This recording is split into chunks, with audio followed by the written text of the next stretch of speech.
এই ছেলে এমন ছটফট করছো কেন? আমি কি তোমাকে কিস করেছি নাকি? আরে আপনি আমাকে কেন নিয়ে এসেছেন সেটা তো বলেন। আর কে আপনি? আমি তো চিনি না আপনাকে। তোমাকে চিন্তা হবে না। আর আমরা এখানে বিয়ে করতে এসেছি। এখন তোমার আর আমার বিয়ে হবে। পাগল নাকি আপনি? কি সব বলছেন? চেনা নাই জানা নাই অচেনা একটা মেয়েকে বিয়ে করব? অসম্ভব। চিনে কি করবে? আর বিয়ের পরে আস্তে আস্তে চিনে যাবে। আপনি কি মেন্টাল থেকে পালিয়ে আসছেন নাকি? দাঁড়ান, আমি পুলিশে ফোন করি, তারা আপনাকে পৌঁছে দিয়ে আসবে। এই ছেলে নিজেকে বেশি স্মার্ট ভেবো না। আমি যখন বলেছি বিয়ে করব তোমাকে, তার মানে করব। সো বেশি কথা না বলে কবুল বলো।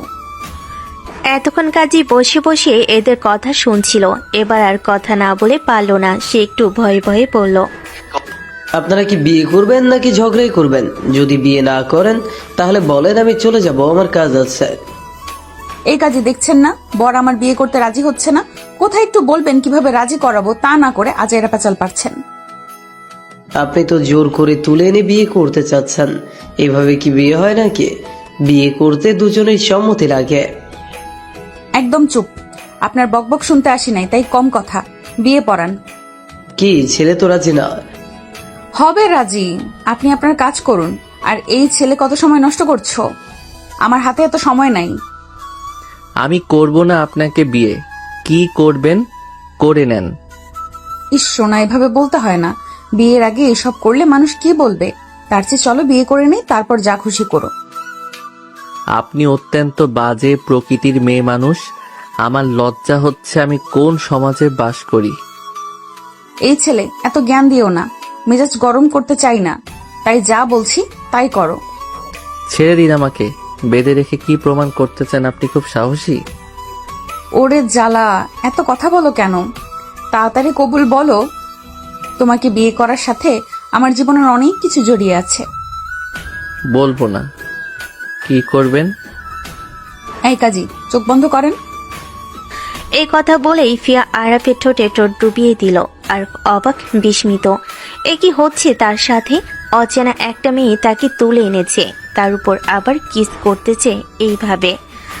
আরব সরাতে পারছে না, কারণ তার হাত পা বাঁধা চেয়ারের সাথে। ফিয়া ইচ্ছে মতো কামড়ে কিস করতে লাগলো।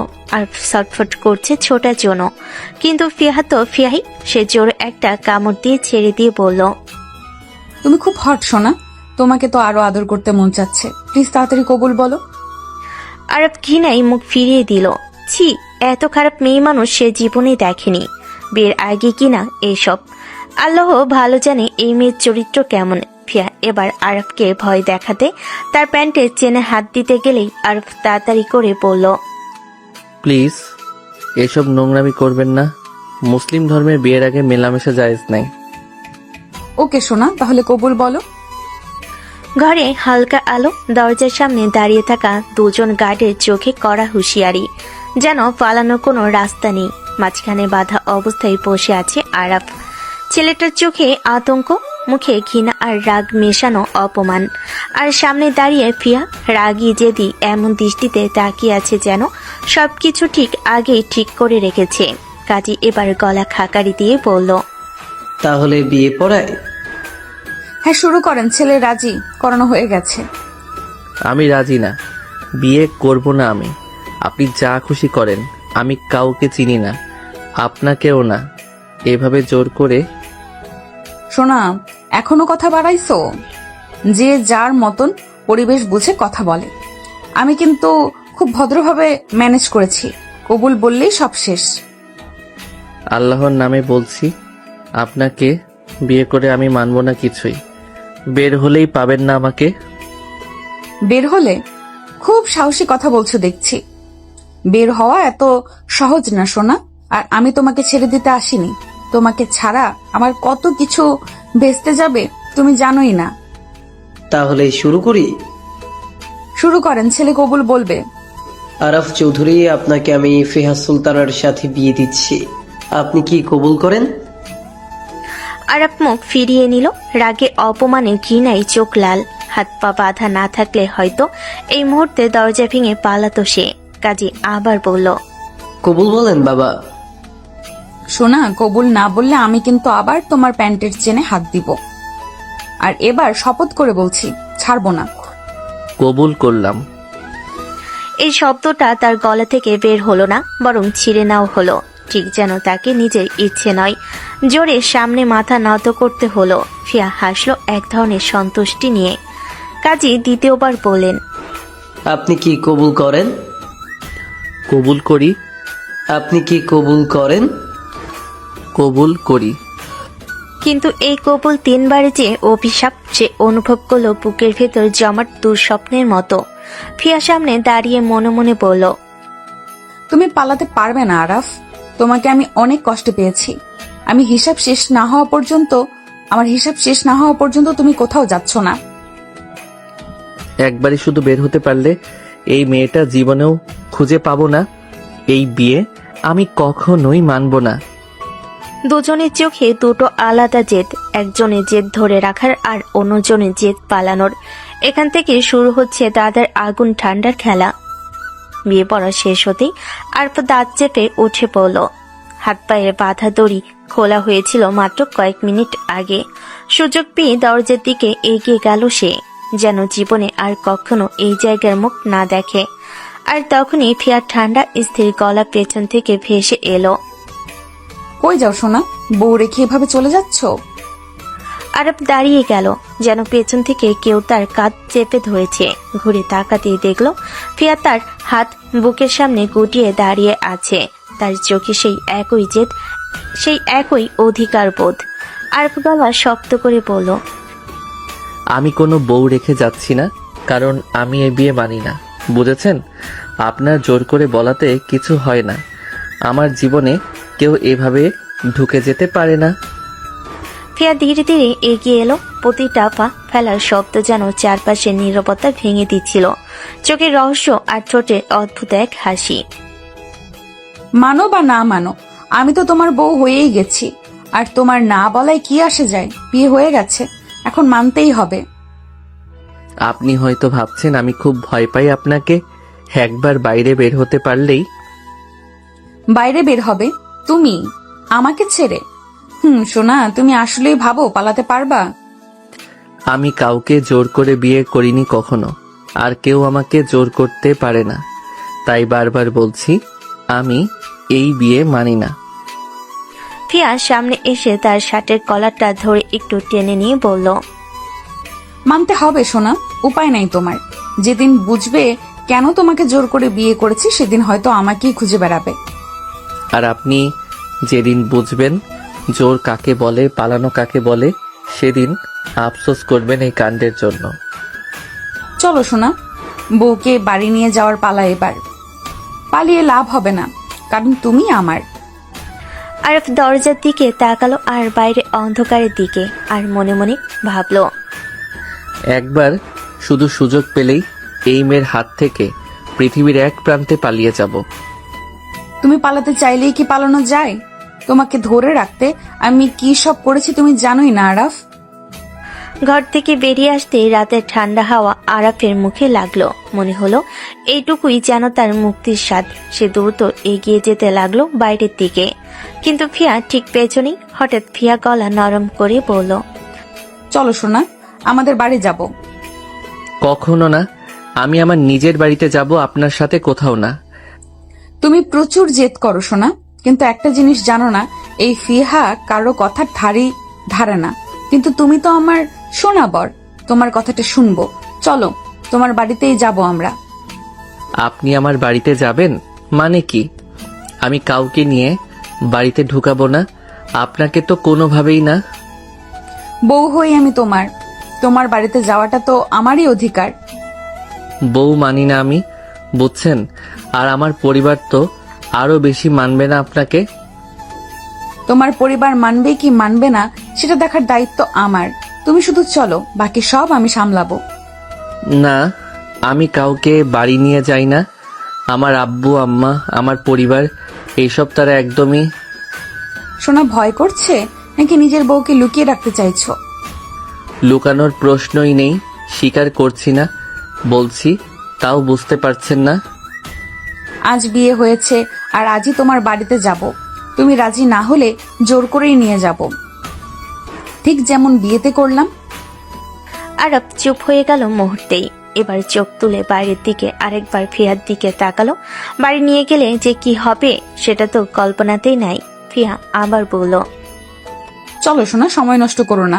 তোমার মা আমাকে দেখলে খুশি হয়ে যাবে এই এমন বউ পেয়ে।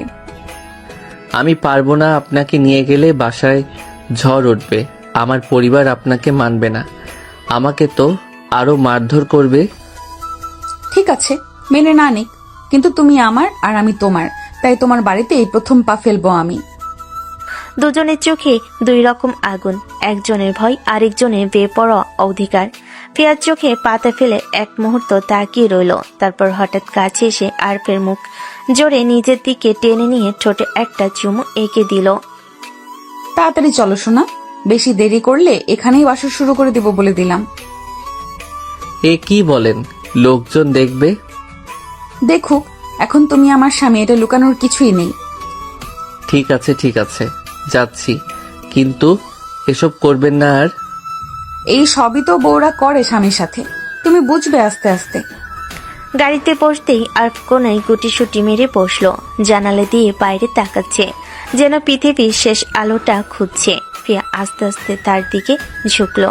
হঠাৎ আরব টের পেল ফিয়ার আঙ্গুল তার চিবুকে, তারপর ফিয়ার ঠোঁট আবার ছুঁয়ে গেল তার ঠোঁট। একটা মৃদু টান টান উত্তেজনাময় চুমো। ভয় পাচ্ছ নাকি সোনা? আপনার মতো বেহায়া মেয়ে মানুষ জীবনে দেখিনি। স্বামীকে আদর করলে কেউ বেহায়া হয়ে যায় না সোনা, বরং এটা অধিকার। এবার সে আরেকটু দুষ্টামি করলো, তার ঠোঁট আলতো করে ছুঁয়ে গেল আরফের গলার পাশে। একটা উষ্ণ শিহরণ ধরনো স্পর্শ।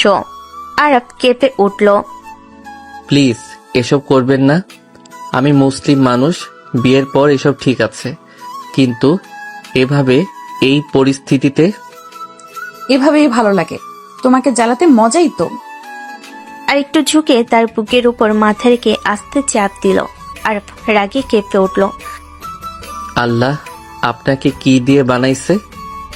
তোমার বাপ আচরের হাড় দিয়ে সোনা। গাড়ির পুরো রাস্তা ফিয়ার দুষ্টামি, চুমু, গলায় মুখ ডুবিয়ে দেওয়া আর আরফের রাগে কি নাই কাপা সব মিলিয়ে এক এলোমেলো উত্তেজনাময় যাত্রা। আরফ জানালা ধরে বসেছিল, মনে মনে শুধু একটাই কথা, এই মেয়ে যদি আমার বাড়িতে ঢুকে পড়ে, আজ বাসায় আসলেই ঝড় উঠবে। ঝড় উঠুক, তাতে আমার কিছু যায় আসে না, আমার সোনা বরকে আমি নিয়ে যাচ্ছি। গাড়ি থামতেই আরাফের বুকের ধরফর যেন দ্বিগুণ হয়ে গেল। নিজের বাড়িটা সামনে দাঁড়িয়ে আছে সে, কিন্তু আজ সেটা আশ্রয় না, যেন ভয়ঙ্কর এক ফাঁদ। গাড়ি থেকে নামা মাত্রই আরাফ দাঁড়িয়ে রইল জমে থাকা ভয়ে, মুখ শুকনো, চোখে আতঙ্ক। ফিয়া গাড়ির দরজা ধপ করে বন্ধ করে হাসি মুখে বলল, আরে সোনা, ফিহার হাজবেন্ড হয়ে তুমি ভয় পাচ্ছ? এটা কিন্তু মোটেও মানায় না তোমাকে। আপনি তো বুঝতেই পারছেন না এখন কি হবে, এরা কাউকে গ্রহণ করে না, আর আপনাকে তো। ফিয়া এগিয়ে এসে তার হাতটা ধরে ফেলল, জোরে নয়, খুব আত্মবিশ্বাস নিয়ে। কিছুই হবে না, তুমি আছো, আমি আছি, বাকি যারা কিছু বলবে তাদের উত্তরও আমি দিব। চলো। আর কিছু বলতে গিয়েও থেমে গেল, মুখে আতঙ্ক, চোখে প্রশ্ন, কিন্তু ফিয়ার হাতে টানে যেন পা চলতে বাধ্য হলো। দুজন একসাথে বাড়ির দোরগোড়ায় উঠতে ভেতর থেকে আরাফের মা বেরিয়ে এলেন, চোখে বিস্ময়, মুখে বিরক্তি, তাৎক্ষণিক সন্দেহ। আরাফ, এই মেয়েটাকে, একে তুমি নিয়ে এসেছো কেন? আরাফ মুখ নিচু করলো, কথা আটকে গেল, কিন্তু ফিয়া হাত শক্ত করে ধরে এগিয়ে গিয়ে সরাসরি বলল, আমি নতুন বউ, এই আরাফকে বিয়ে করেছি। ঘরের ভেতর যেন বিস্ফোরণ হলো, মুহূর্তে সবে বেরিয়ে এলো, চোখ বড় বড় করে তাকিয়ে আছে ফিহার দিকে। আরাফের মা তীব্র কণ্ঠে বলেন, বিয়ে? আরাফ এটা কি বলছে, সত্যি? আম্মা, ব্যাপারটা মানে। হ্যাঁ সত্যি, আমি আরাফের স্ত্রী, এখন থেকে এই বাড়ির বউ। সবাই স্তব্ধ, এক শব্দও নেই কারো মুখে, শুধু আরাফ মনে মনে বলছে, এবার তো সত্যি ঝড় শুরু হলো। ঝড় তো উঠবেই, কিন্তু আমি থামবো না। ঘরে টান টান উত্তেজনা। দরজায় দাঁড়িয়ে থাকা ফিয়ার চোখে এক ফোঁটাও ভয় নেই, বরং অদ্ভুত এক কঠোরতা। আরব পাশে দাঁড়িয়ে কাপা কাপা গলায় বোঝাতে চাইছে, কিন্তু কেউ শুনছে না। আরব বাবার দিকে তাকিয়ে, বাবা, বিশ্বাস করেন আমি ওনাকে চিনি না, উনি জোর করে আমাকে বিয়ে করছে। এক মুহূর্তের জন্য ঘরটা নিস্তব্ধ, তারপর চপাত। আরবের মুখ ঘুরে গেল এক পাশে, তার গাল লাল হয়ে উঠল। তুই জানিস না আমাদের বাড়িতে এসব প্রেম প্রীতি চলে না। আমি এসব কখনো পছন্দ করিনি। তুই এর সীমা ছাড়িয়ে ফেলি আরফ। আমি সত্যি বলছি, আমি থাম, একটা ছেলে ভুল করতে পারে, কিন্তু একটা মেয়ে জোর করে বিয়ে করে এই গল্প কেউ বিশ্বাস করবে? এমন ভাবিস কেন? আজ থেকে তোর এই বাড়িতে কোনো জায়গা নেই, এখনই বেরিয়ে যা। আরব স্তব্ধ, শ্বাসটা বুকে আটকে আসে। ঠিক তখনই ফিয়া এক পা এগিয়ে এলো। কেউ কোথাও যাবে না, এক পাও নড়বো না আমি। সবাই অবাক হয়ে ফিয়ার দিকে তাকায়। এতক্ষণ যে মেয়েটাকে নরম ভেবেছিল সবাই ভুল ছিল। ফিয়া দৃঢ় গলায় বলে, বিয়ে হয়েছে সেটা আমার অধিকার।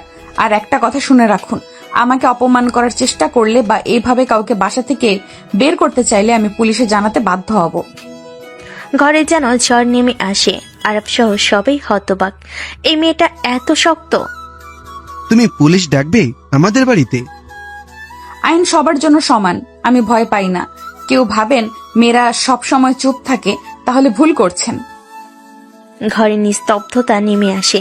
আরব প্রথমবার ফিয়ার দিকে তাকায়, যেন মেয়েটাকে সে নতুন ভাবে চিনল। ফিয়া এতক্ষণ চুপ ছিল, কিন্তু এবার সে একদম এগিয়ে গিয়ে আরফের হাত চেপে ধরে টান দিল। চলো, তোমার ঘর কোনটা? কোনটা মানে? আমি বলেছি তোমার ঘর কোনটা দেখাও, এত কথা বলতে হবে না। চুপচাপ বাধ্য ছাত্রের মতো আরব সামনে এগোলো। ঘরের সামনে গিয়ে থামতেই ফিয়া তার হাত টেনে নিয়ে দরজা ঠাস করে বন্ধ করে দিল ভেতর থেকে। বহিরাঘাতে ঘরে তীব্র নীরবতা। বাইরে বাদ ভাঙ্গা ঝড়। আশরাফ চৌধুরী চোখ লাল, রাগে কাঁপছে তার চোয়াল। দেখলে দেখলে তোমার ছেলের শিক্ষা? একটা বেয়াদব ছেলে বিয়ে করে এনেছে, তার থেকেও বড় বেয়াদব। আমি কখনোই মানব না এই বিয়ে। কিন্তু আরাফ তো আগে বলল সে মেয়েটাকে চেনে না, জোর করে বিয়ে। এইটা কি সত্যি হতে পারে? ওর নাটকে বিশ্বাস করো তুমি? বিয়ে করে বাড়িতে এনে এখন গল্প শোনাচ্ছে চিনে না। এরকম আজগবি মিথ্যা আমি মানি না। ছেলে যে যা খুশি করলে তার বাপ মা বিশ্বাস করবে, এই সাহস ওদের কে দিল? মায়ের মুখ পড়ে গেল। মনে মনে যেন ভয়, লজ্জা, অপমান সব মিলিয়ে ঝড় বয়ে যাচ্ছে। আর বাবার রোষ যেন থামার নাম নেই। আশরাফ আবার গর্জে ওঠেন, ও ঘরে ঢুকেছে ঠিক আছে, কিন্তু এই বিয়ে আমি মানব না। শালীনতা, নিয়ম এসব ওদের কাছে মূল্যহীন। আপনি কি করলেন? আমার বাবার সাথে এমন কথা কেউ বলে না। আপনি পুরো বাড়িটাকে মাথায় তুলেছেন। তো কি করতাম? বিয়ে করেছো মানলে তো এই ঝামেলা হতো না সোনা। তুমি নিজেই গোল বাঁধিয়ে রেখেছো।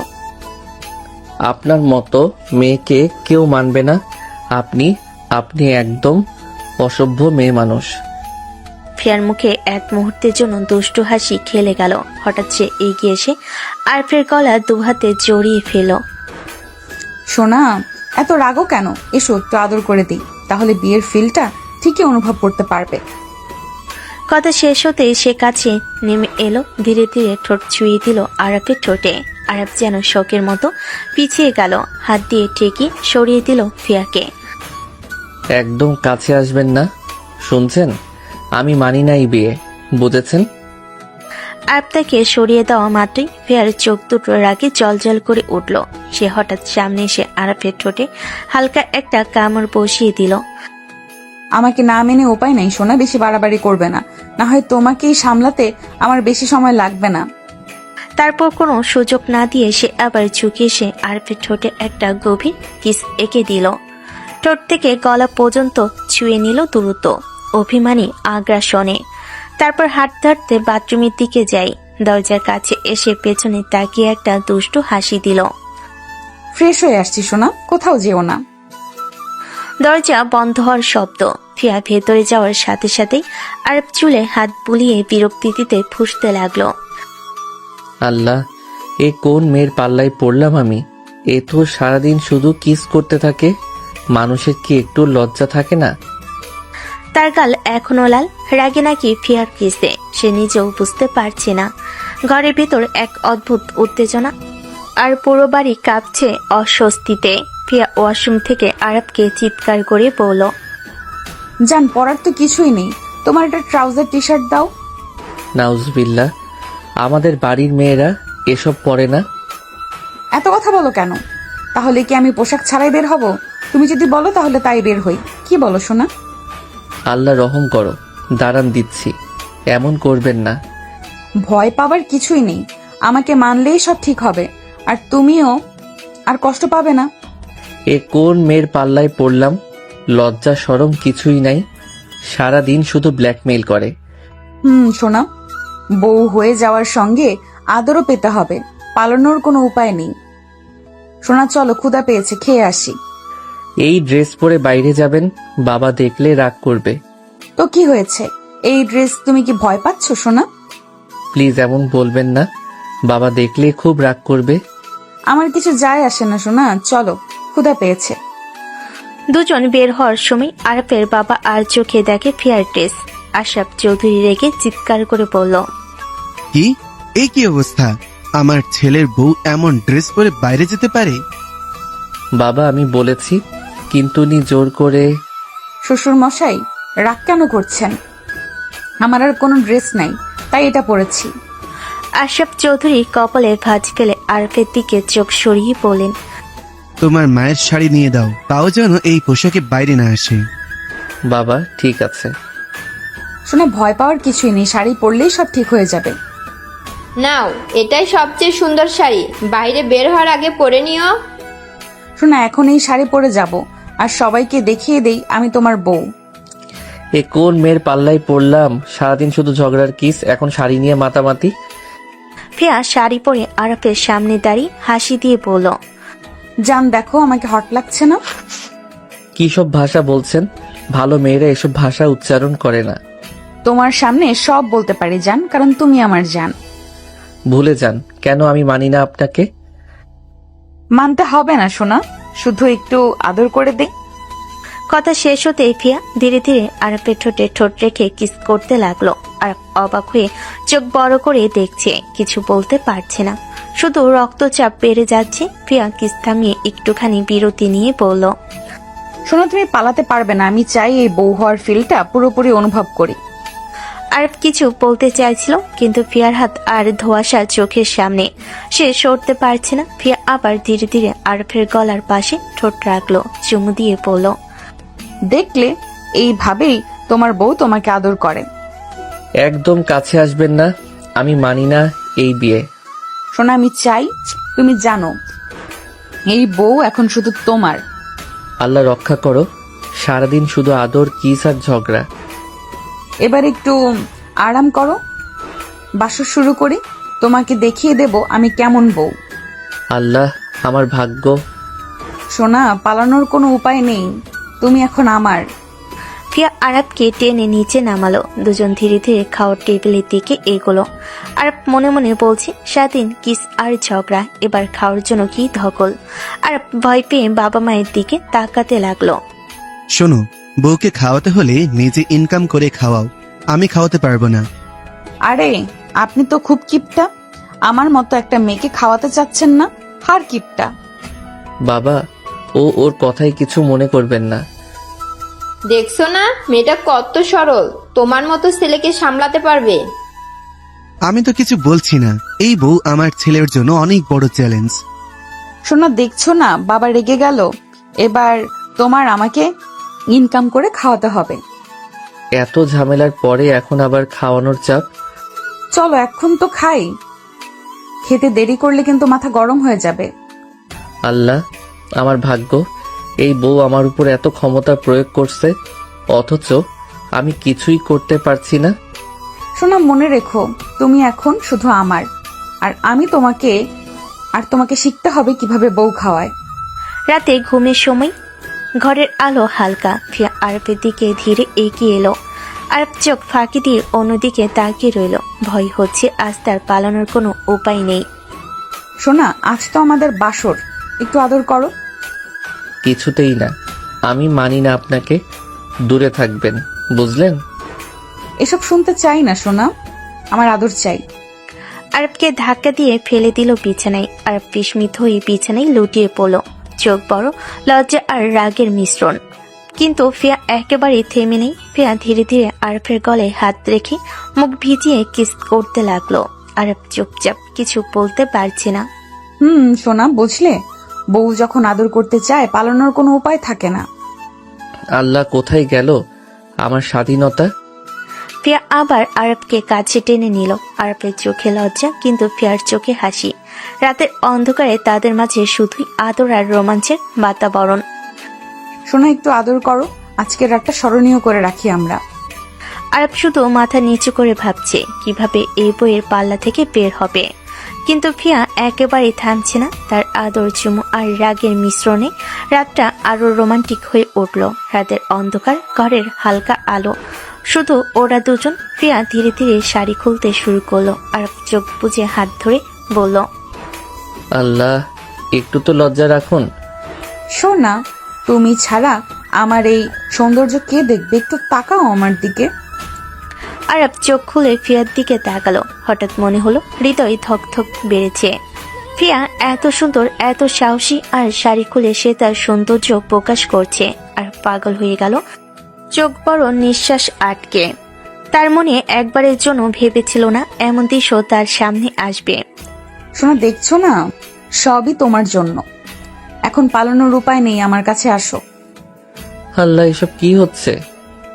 ফিয়ার হাসি, চোখে ঝিলিক আর শরীরের আভা সব মিলিয়ে আরবকে সম্পূর্ণ হতবাক করে দিয়েছে। ফিয়া ধীরে ধীরে তার সামনে এগিয়ে আসে, সৌন্দর্য আর সাহসের মিশ্রণে। আরবের লজ্জা আর উত্তেজনা বেড়ে যায়। ফিয়া ধীরে ধীরে আরবের ঠোঁটে কিস করতে লাগলো।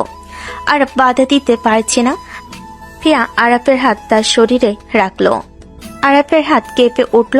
আস্তে আস্তে ফিয়ার শরীরে তার হাত বিচরণ করতে লাগলো। ফিয়া কেঁপে উঠে আরবের ঠোঁট কামড়ে ধরলো। আরব উন্মাদের মতো হয়ে গেল। সে ফিয়ার গলায় মুখ ডুবিয়ে কিস করতে লাগলো, ফিয়ার শরীরে চাপ দিতে লাগলো। তারপর কিছুক্ষণের মধ্যে দুটি শরীর এক হয়ে গেল। ভোরের আলো ধীরে ধীরে ঘরে ঢুকছে। আরব চোখ খুলে দেখলো ফিয়া তার গলায় হাত রেখে গভীর ঘুমিয়ে ডুবে আছে। আরব ধীরে ধীরে চারপাশে তাকালো। হঠাৎ তার চোখ বড় হয়ে গেল। দুজনের পোশাক নেই।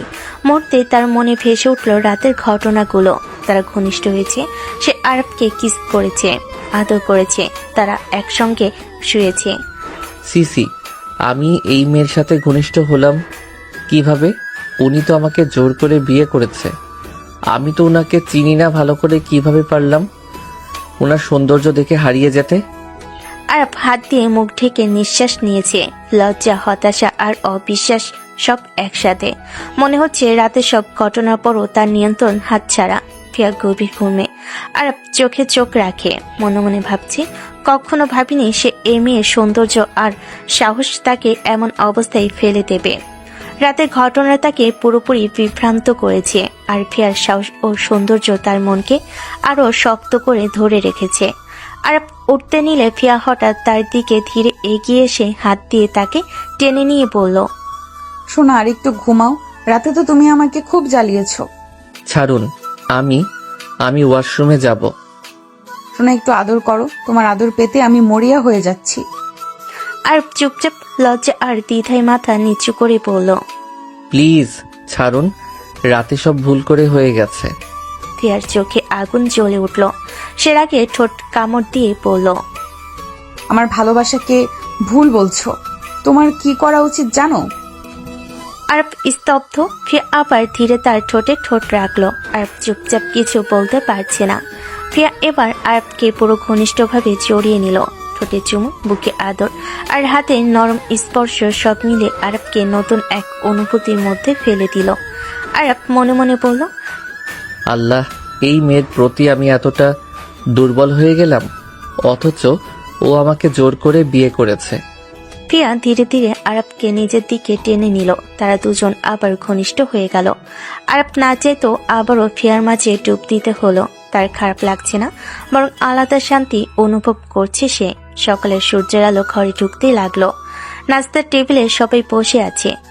আরব চুপচাপ লজ্জা আর আগের রাতের স্মৃতি নিয়ে বসে আছে। তোমাকে না বলেছি নিজে ইনকাম করে বউকে খাওয়াবে, আমি খাওয়াতে পারবো না। বাবা আমি ইন্টারভিউ দিতে যাব। এত রাগ করো কেন? নতুন বউ কি ভাববে? যা ভাবার ভাবুক, তাতে কিছু আসে না। আরব হালকা মাথা নিচু করে চুপচাপ মনে মনে ভাবছে নতুন বউকে খাওয়ানো, আদর আর আগের রাতের সব ঘটনা সব মিলিয়ে তার জন্য এক ধরনের চাপ হয়ে উঠেছে। এত চিন্তা করো না, আমি আছি তোমার সাথে। তুমি যেখানে আমি সেখানে। আল্লাহ, এই বউ আমাকে পুরোপুরি ঘিরে ফেলেছে। দিনের বেলায়ও পালানোর কোনো উপায় নেই। চলো সোনা, আগে খেয়ে নাও, তারপর ইন্টারভিউ। নাস্তা সেরে আরব চুপচাপ নিজের রুমের দিকে হাঁটলো।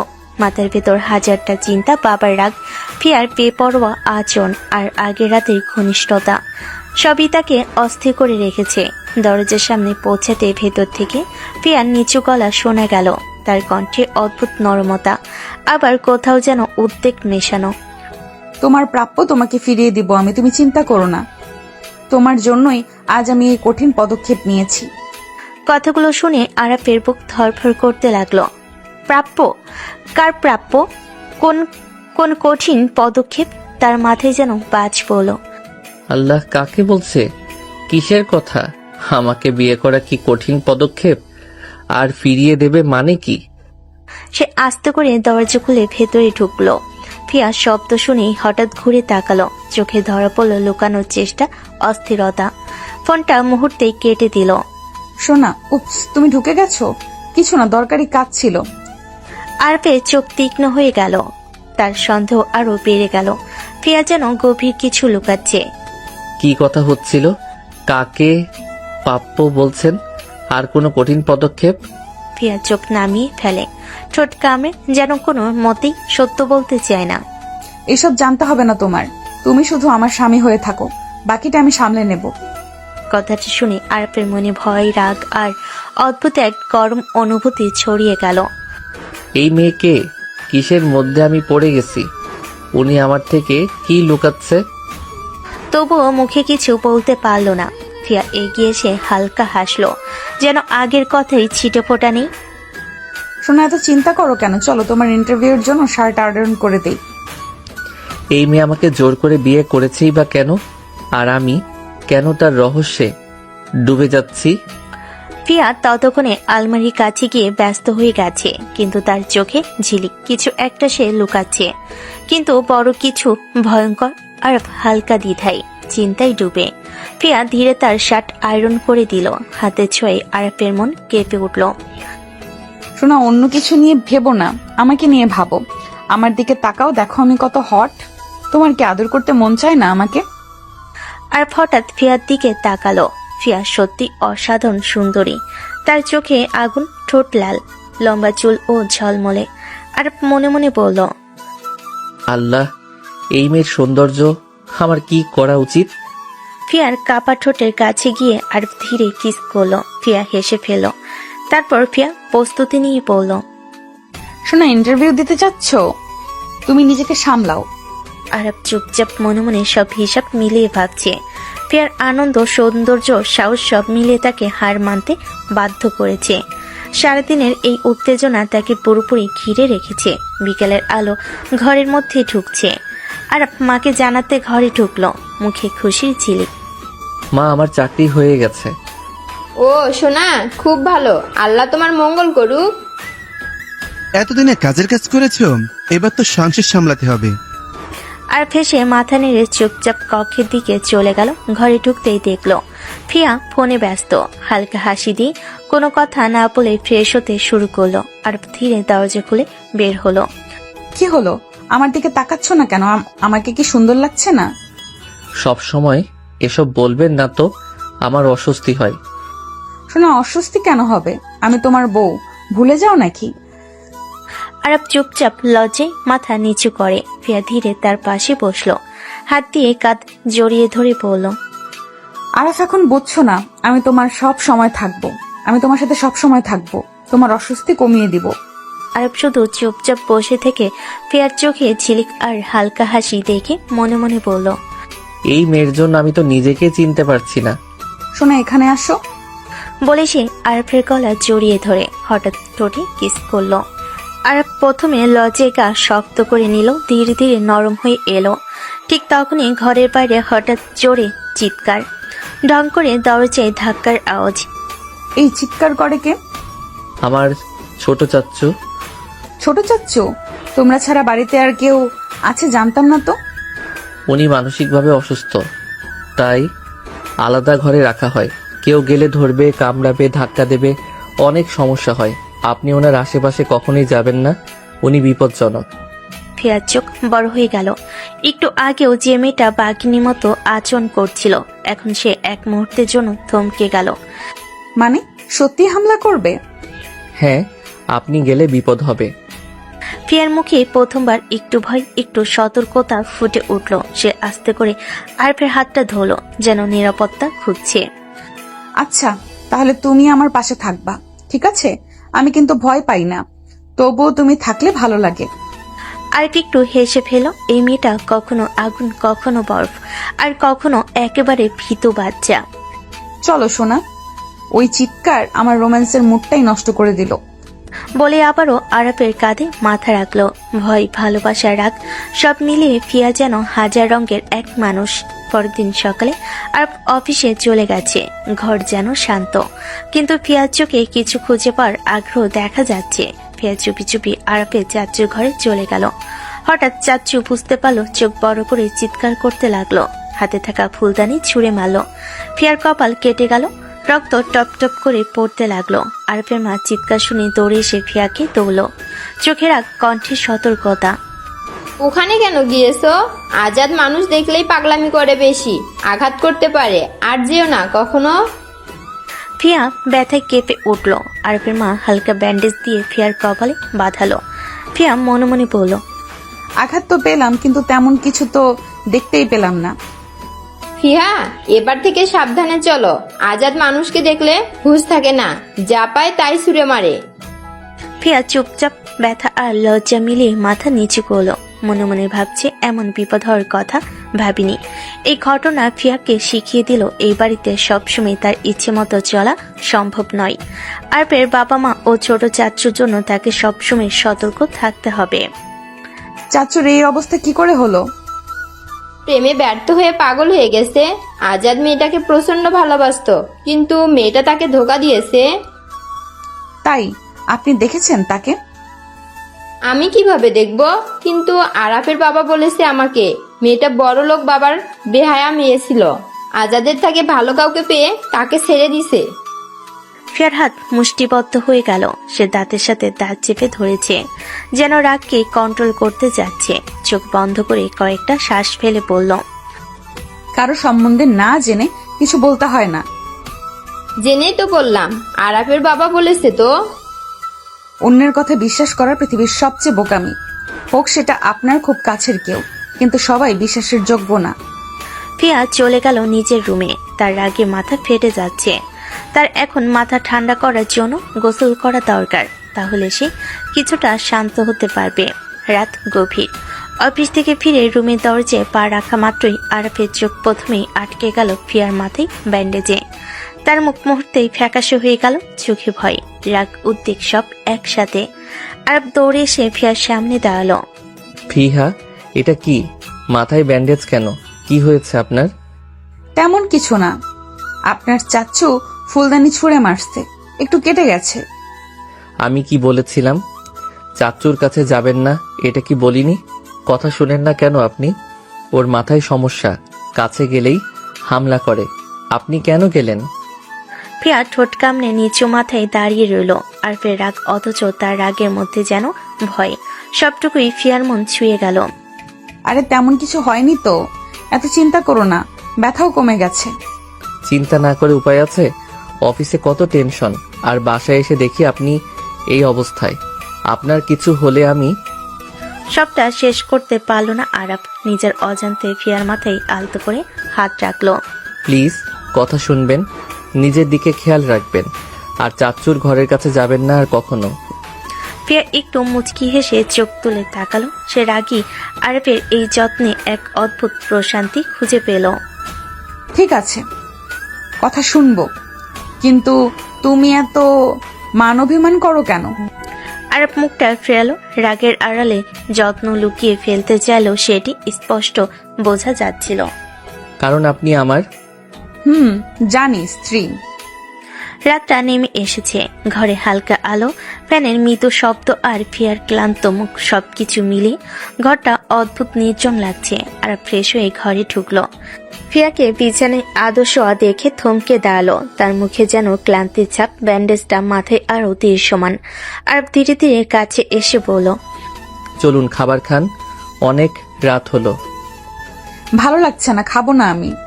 স্বরের ভেতর ব্যথা লুকানো আর একটু অভিমানও আছে। আর বুঝে গেল মাথায় এখনো ব্যথা করছে। সে বিছানার পাশে বসে ফিয়ার কপালের কাছে হাত রাখলো। ব্যথা করছে তাই না? কিন্তু আচ্ছা, আপনি উঠবেন না, এখানে বসে থাকুন, আমি খাবার নিয়ে আসছি। না না, তুমি কেন যাবে? আমি না, আপনি বসে থাকুন, আপনার মাথা ব্যথা করছে, আজকে আর কোনো কথা শুনবো না। ফিয়া থেমে গেল, এমন আদর্শে আশা করেনি। চোখে ছোট্ট হাসি ফুটে উঠল। আর নিচে নেমে গেল, তার তাড়াহুড়ো করা পায়ের শব্দে বোঝা যাচ্ছিল সে কতটা চিনতে যাচ্ছে। 5 মিনিট পর ট্রে হাতে ফিরে এলো, ভাত, ডাল, মাছ, একটুখানি ভর্তা, সব সাজানো। আর ট্রে বিছানায় রাখলো। আসুন একটু খান, না খেলে মাথা আরো ধরবে। আমি নিজেই খেতে পারবো। পারলেও আজকে লাগবে না, আজকে আমি খাওয়াবো। সে চামচে খাবার তুলে ফিয়ার মুখের সামনে ধরল। ফিয়া একটু লজ্জা পেয়ে মুখ সরিয়ে নিল। তুমি এমন করলে তো ভালোই লাগে। ভালো লাগা ঠিক আছে, আগে মুখটা খোলেন। ফিয়া মুখ খুললো আর আলতো করে খাইয়ে দিল। চামচে চামচে খাবার দিতে দিতে তার চোখে এক ধরনের কোমলতা নেমে এলো, যেন দিনের সব রাগ মুছে গেছে। ফিয়ার গাল লাল হয়ে উঠল। আমাকে এত যত্ন করে কেউ কখনো খাইয়ে দেয়নি। তাহলে ঠিকই করছি যত্ন করে। তুমি রাগ করলেও ভালোবাসো খুব, তাই না? আমাদের সম্পর্ক কি ভালোবাসার? ভালোবাসা এমন একটা জিনিস, মানুষ পাগল হয়ে গেলেও তাকে ভুলতে পারে না। আমরা তো একসাথে থাকি, ঠিক ভালোবাসা হয়ে যাবে, কি বলো? রাতটা নিস্তব্ধ। জানালার ফাঁক দিয়ে চাঁদের আলো ঢুকে পড়েছে ঘরের ভেতর। ফ্যানের হালকা শব্দ আর ফিয়ার মাথায় ব্যান্ডেজ, সব মিলে এক অদ্ভুত শান্ত পরিবেশ। আর বিছানায় শুয়ে আছি, দিনের ক্লান্তি এখনো শরীরে। ঠিক তখনই ফিয়া আস্তে আস্তে তার দিকে শরীরটা সরিয়ে নিয়ে এলো। ফিয়া দুহাতে আরবকে জড়িয়ে ধরল, বুকের ওপর মুখ রেখে চোখ বন্ধ করলো। শোনা, আজকে তুমি অনেক যত্ন করলে, খুব ভালো লাগলো। আরব একটু নড়ে উঠলো, যেন বুঝতে পারছে না কি করবে। তারপর নিজেকে ঠিক করে নিল। মাথা ব্যথা করছে এখনো? না, এখন আর কিছুই লাগছে না, তুমি পাশে আছো, তাই সব ঠিক। আরব খেয়াল করলো ফিয়ার মুখ কাঁধে ঠেকানো, দুহাত তার বুকে জড়িয়ে আছে। আগে হলে সে নড়ে চড়ে একটু দূরে যেত, কিন্তু আজ কোনো বারণ নেই, বরং ধীরে ধীরে নিজের হাত তুলল। ফিয়ার মাথায় আলতো করে হাত বুলিয়ে দিল। এইভাবে ঘুমানো উচিত নয়, ব্যান্ডেজে চাপ পড়ে যাবে। একটু চাপ লাগলে কিচ্ছু হবে না, ভয় পেও না। কথাটা শুনে আরব হেসে ফেল। তার হাসিতে আদর ছিল, মায়া ছিল।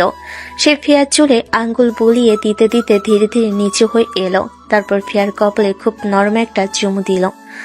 ঘুমিয়ে পড়ুন, মাথা নাড়াচাড়া করবেন না। তুমি যখন এমন করে মাথায় হাত বোলাও, তখন মনে হয় সারা জীবন তোমার বুকে শুই। আরব আর কিছু বলল না, শুধু তার হাতটা ফিয়ার পিঠে রেখে দিল, যেন তাকে ধরে রাখছে। ফিয়া আরো শক্ত করে জড়িয়ে ধরল তাকে। যাদের আলোয় তাদের দুজনকে দেখে মনে হচ্ছিল ঝগড়া, রাগ, খুনসুটি সব মিলে এটাই তাদের সত্যি জায়গা। এভাবেই পরস্পরের বুকের ভেতর হারিয়ে থাকা সকালটা ছিল পুরো বাড়িতে একটা অদ্ভুত নীরবতা নিয়ে। ফিয়ার মাথায় ব্যান্ডেজ, আরবের আবার চাকরি, সব মিলে ঘরে একটা নতুন পরিবেশ। আরব সকালে নাস্তা সেরে শান্ত গলায় বলল, যাচ্ছি, দেরি হয়ে যাবে। ফিয়া তাকে শুধু মাথা নেড়ে বিদায় দিল। চোখে একটু অন্যরকম ভাব, যেন কোথাও যাওয়ার প্ল্যান আগেই মাথায় ছিল। আর বের হয়ে যেতে ফিয়া শাড়ি ঠিক করে রান্নাঘরে গেল। মা, আমি একটু বাইরে যাব, আসতে দেরি হবে না। এ অবস্থায় কোথায় যাবা? মাথায় ব্যান্ডেজ। আরে মা, একটু দরকারে, খুব বেশি দূরে না। তার ভেতর দৃঢ়তা, চোখে চিন্তা, কিন্তু হাসি মুখে সব ঢেকে ফেলল। মা অনুমতি দিতেই সে বেরিয়ে গেল বাড়ি থেকে। রেস্টুরেন্টে একটা শান্ত কোণের টেবিলে আগে থেকে বসেছিল এক মধ্যবয়সী মহিলা। চোখে নিচে চাপ, মুখে ক্লান্তি আর দুশ্চিন্তা। ফিয়া ঢুকতেই ফিয়ার ফুপি উঠে দাঁড়ালো। ফিহা, তুমি ঠিক আছো তো? কপালে কি হয়েছে? এটা কিছুই না, তুমি বরং চিন্তা বাদ দাও, আমি যা বলেছি সব ঠিক করে দেব। পরিস্থিতি এখন কেমন? ওরা কিছু বুঝেছে? পরিস্থিতি একটু ঘোলা, কিন্তু ঘোলা জলে মাছ ধরা সহজ। তবে কি এখনো বলার মতো সময় হয়নি? সময় হবে, ঠিক মুহূর্তে বললেই সব উল্টে যাবে। তুমি শুধু অপেক্ষা করো। তুমি নিশ্চিত তো এটা তোমার পক্ষে বিপজ্জনক হবে না? বিপদ? আমি ভয় পাই না। তোমার জন্যই তো আমি আরো বড় কিছু করতে পারি। ফিয়ার ফুপি দীর্ঘ নিঃশ্বাস ফেলল, যেন একটা আশার আলো পেল ফিয়ার চোখে। ফিয়া উঠে দাঁড়ালো। চলো এখন যাই, পরের ধাপটা আমার হাতে। পরিস্থিতি যাই হোক, বদলাতে আমার বেশি সময় লাগে না। সে কথাটা বলে দরজার দিকে এগিয়ে গেল। তার পিছু পিছু ছায়া হয়ে রইল সেই রহস্যময় নিবেদিত মহিলাটি। সন্ধ্যার রোদটা হালকা কমলা হয়ে রেস্টুরেন্টের কাছের উপর পড়ছিল। ভেতরে কফির গন্ধ আর মানুষের হালকা গুঞ্জন। ফিয়া সেই রহস্যময় মহিলার সাথে কথা শেষ করে ধীর ভঙ্গিতে রেস্টুরেন্টের দরজার দিকে এগোতে লাগলো। একই সময়ে রেস্টুরেন্টের অন্য কোণে ব্যবসায়িক মিটিং শেষে উঠে দাঁড়াচ্ছিল আরাফ। তার মন আজকাল ফিয়াকে নিয়ে অদ্ভুত একটা অস্বস্তিতে কুঁকড়ে থাকে, কিন্তু সে তা প্রকাশ করে না। মিটিং থেকে বের হয়ে দরজার দিকে হাঁটতেই তার চোখ হঠাৎ থেমে গেল। ওপাশে দরজা দিয়ে বের হচ্ছে ফিয়া। আরাফ থমকে গেল, চোখে অবাক, ভুরুর ভাঁজ গভীর হলো। ফিহা এখানে? মা তো বলেছিল বাসায় আছে, কিন্তু কার সাথে এলো আর কেন? ফিয়া ফোন হাতে ব্যস্ত হয়ে বাইরে বেরিয়ে যাচ্ছিল। এক মুহূর্তের জন্য তার চোখ পড়তে সে একটু থামলো, তারপর আচমকাই চোখ সরিয়ে নিল, যেন দেখা হয়নি এমন ভঙ্গি। আর আরো বিভ্রান্ত হয়ে পড়ল। কিছু লুকাচ্ছে, কিন্তু কি? তাহলে কাল সকালে ফোনে যাকে ঠিক করে দিব বলছিল, সেও কি এখানেই ছিল? সে দ্বিধায় দরজার কাছে গেল, বাইরে তাকালো। ফিয়া তখন রাস্তার পাশে দাঁড়িয়ে কারোর সাথে ফোনে ধীরে কিছু বলছে, মুখটা গম্ভীর, চোখে চিন্তা, যেন অন্য কেউ। আর খানিক দূর থেকে তাকিয়ে রইল। আপনি এখানে কি করতে এলেন? কিন্তু সে কথা মুখে আনলো না, শুধু একবার দীর্ঘশ্বাস ফেলে নিজের দিকে ফিরে হাঁটতে লাগলো। আর যতই দূরে যাক, তার মাথায় ঘুরতে লাগলো শুধু একটা কথা, ফিয়া কিছু লুকাচ্ছে। আর সেই জিনিসটা তার জীবনে ঝড় তুলতে পারে। রাতের ঠান্ডা বাতাসটা ঘরের উপরে ছড়িয়েছিল। ঘরে ঢুকতেই আরাফের চোখে প্রথম যে জিনিসটা পড়ল, ফিয়া সোফায় বসে চুপচাপ ফোন স্ক্রল করছে। কপালে ব্যান্ডেজটা এখনো আছে, কিন্তু মুখে আগের মতো দুষ্টু ভাব নেই। আর জুতো খুলে ধীরে ধীরে সামনে এসে দাঁড়ালো। এখন কেমন আছেন? ঠিক আছে সোনা, চিন্তার কিছু নেই। আরাফ চোখ সরিয়ে নিয়ে গভীর শ্বাস নিল। আজ রেস্টুরেন্টে দেখা সেই দৃশ্যটা মাথায় ঘুরছে বারবার। একটা কথা জিজ্ঞেস করি? ফিয়ার সাথে সাথেই বুঝে ফেল ও তাকে দেখেছে, তবু নিজেকে সামলে নিয়ে ফোনটা টেবিলে রাখলো। জিজ্ঞাসা করো সোনা, কি হয়েছে? আজ রেস্টুরেন্টে কার কাছে গিয়েছিলেন? এক মুহূর্তের জন্য ফিয়ার চোখে ধপ করে কিছু একটা ঝলক দেখা গেল। চাপা ভয় না দোটানা বোঝা গেল না, কিন্তু সে হাসিটা ঠিক রেখে খুব স্বাভাবিক স্বরে বলল, ও সেটা, একজন কাজিন এসেছে বাহির থেকে, ওর সাথেই একটু দেখা করতে গিয়েছিলাম রেস্টুরেন্টে। এতে তো ভাবার কি আছে? বাড়ি রেখে রেস্টুরেন্টে কেন? বাসায় ডাকলে হতো না? এমনি ইচ্ছা হলো সোনা, বাইরে বেরোতে মন চাইছিল, তারপর ভাবলাম একটু দেখা করে আসি। তুমি তো অফিসে ছিলে, তাই বিরক্ত করতে চাইনি। একটা বড় নিঃশ্বাস ফেলে আরাপ চুপ হয়ে গেল। মনে যত প্রশ্নই থাকুক, মুখে আর তর্ক করল না। ঠিক আছে। এত জিজ্ঞাসা করছো কেন? আমাকে কি মিস করেছো সোনা? আরব দ্রুত মুখ ঘুরিয়ে নিল, তার চেয়ে বেশি লুকাতে হচ্ছে নিজের সন্দেহ। সেদিন রাতে আরব বুঝলো ফিয়া কিছু লুকাচ্ছে, তবু তাকে চেপে ধরা যায় না। আর ফিয়া, ও বুঝলো আরব তার খোঁজ নিতে শুরু করেছে, আর এটাই তার মাথায় নতুন খেলা জাগিয়ে তুলল। গভীর রাত, বাড়ির সব লাইট বন্ধ, শুধু বারান্দার ফোটা ফোটা আলোটা অন্ধকারে থেমে থেমে কাঁপছে। ঘড়ির কাঁটা তখন 2:17 ছুঁয়েছে। ফিয়া ধীরে ধীরে চোখ খুলল, একবার আরফের দিকে তাকালো, ওর বুকের কাছে মুখ গুজে ঘুমাচ্ছে। তারপর নিঃশব্দে হাত সরিয়ে উঠে বসলো, চোখে সেই চেনা রহস্য, ঠোঁটে দম চাপা কঠিনতা। ধীরে ধীরে শাড়ির ভাঁজ সরিয়ে উঠে দাঁড়িয়ে একটা ইনজেকশন বের করলো। আর দেরি করা যাবে না, এখনই করতে হবে। নরম পায়ে হেঁটে দরজা খুলল। চুপ করে বেরিয়ে গেল ঘরের বাইরে। ঘটনাটি ঘটল পুরনো স্টোররুমে। অন্ধকারে দরজাটা একটু খট করে খুলল। ঘরে জমে থাকা ধুলো, স্যাঁতসেঁতে গন্ধ আর ফাঁকা দেওয়ালে কারো শ্বাস প্রশ্বাসের চাপা শব্দ। ঘরের ভেতর গড়গড় করে শব্দ করছে একজন মানুষ। চমকে লোহার চেয়ারে বেঁধে রাখা, চুলগুলো এলোমেলো, চোখে ভয়, মুখে অর্ধেক দাড়ি। লোকটা মাথা তুলতে ফিয়া কাছে এগিয়ে গেল। আবার এলে? আজ কি করতে চলেছ? ফিয়ার মুখে কোনো অভিব্যক্তি নেই। সে এগিয়ে এসে লোকটার হাতে শিরায় খুঁজে বের করলো। চুপ করো, ওষুধ না দিলে তুমি আবার পাগলামি করবে। আরাফ দেখলে ভয় পাবে, আমি তা করতে দেব না। দয়া করে আজ না, খুব ব্যথা হয়। ফিয়া বিন্দুমাত্র দয়ের সৃষ্টি না দিয়ে ইঞ্জেকশনটা ত্বকে পোষ করে দিল। সুই ঢুকাতে লোকটা গা ঝাঁকিয়ে নিঃশ্বাস চেপে ধরল। তুমি সুস্থ না হওয়া পর্যন্ত এই ওষুধ চালিয়ে যেতে হবে, আর কাউকে জানানোর দরকার নেই, বিশেষ করে আমার স্বামী আরাফ। ওকে, সব জানিয়ে দাও। এই লুকোচুরি কবে শেষ হবে? ফিয়া এক ঢোক গেল, কিন্তু উত্তর দিল না। শুধু ঘুরে দাঁড়িয়ে নিঃশব্দে বেরিয়ে গেল অন্ধকার ঘর থেকে। আবার নিজের ঘরে ফিরে ঘরে ঢুকে দেখলো আরাফ ঘর ঘুমিয়ে। ফিয়া নিঃশব্দে শুয়ে তার বুকের পাশে মাথা রাখলো। আর একটু সময় শোনা, সব ঠিক হয়ে যাবে। তারপর তুমি আমাকে ছেড়ে যেতে পারবে না, কোনোভাবেই না। এরপরে চোখ বন্ধ করে নিঃশব্দে দীর্ঘ নিঃশ্বাস ফেল, যেন কিছুই হয়নি। আর ঘুমে কাতর আরাফ সেদিনও কিছুই বুঝতে পারল না। পরদিন সকাল, বাড়ির নিচতলায় ডাইনিং রুমে হালকা আলো ঢুকছে। টেবিলের উপরে গরম ভাত, ডাল, সবজি। আর তখনও বের হয়নি। ফিয়া চুপচাপ বসে আছে, কিন্তু চোখে যেন হিসেব কষার ঝিলিক। আরফের মা পানির গ্লাসটা নামিয়ে রেখে মৃদু হেসে বললেন, কিরে মা, আজ চুপচাপ মনে হচ্ছে? আচ্ছা মা, একটা কথা বলি। বলো মা। আপনাদের তো এত বড় ব্যবসা, এত নাম, এত লোক, তাও আরাফকে বাইরে চাকরি করতে হয় কেন? ব্যবসাটা দেখলেই তো পারে। বুঝলি ফিয়া, তোর শ্বশুর মানে আমার মানুষটা, তিনি চান না আরাফ এখনই ব্যবসায় বসুক। তার মাথায় শুধু একটাই কথা, ছেলে যেন নিজের যোগ্যতায় দাঁড়ায়, ব্যবসায় ভরসা না নিয়ে নিজের পরিচয় নিজের হাতে বানাক। মায়ের চোখের অদ্ভুত গর্ব, কিন্তু তাতে একটা কঠোরতার ছায়াও ছিল। ফিয়া কথা শুনে মাথা নিচু করে। ভেতরে ভেতরে অন্য হিসাব। ফিয়ার মনে ঝটকা খেলে যায়। এই বাড়িতে ক্ষমতা, নিয়ম আর সম্পত্তির হিসেব যেন অনেক পুরনো। এত বড় ব্যবসা, অথচ নিজের ছেলেকেও ভাগ দিতে মন চায় না। তার চোখের কোণে এক ফোঁটা সন্দেহ জমে ওঠে। নাকি এর পিছনে অন্য কোনো কারণ আছে? ফিয়া মুখে কিছু না বলে মৃদু হাসল। মা, বুঝলাম। কিন্তু মনে মনে সে ইতিমধ্যেই অন্য সিদ্ধান্ত নিয়ে ফেলেছে। তার চোখে আবারও সেই আগের রাতের অন্ধকার ঘরের দৃশ্য ভেসে ওঠে। ইঞ্জেকশনের সুচ, কারণ নিস্তব্ধ শ্বাস, আর নিজের হাতের কাঁপনহীন দৃঢ়তা। এ বাড়িতে রহস্য অনেক। আর ফিয়া থামার মেয়ে না। দুপুরে ডাইনিং টেবিলের পাশে আরফের মা থালা সাজাচ্ছেন। ভেতরের রুমটা বন্ধ। দরজার নিচ দিয়ে গন্ধ বের হয়। সেই রুমে থাকে আরফের চাচু। বাড়ির কেউই কাছে যায় না, সবে বলে পাগল, কিন্তু ফিয়ার চোখ বলে অন্য কিছু।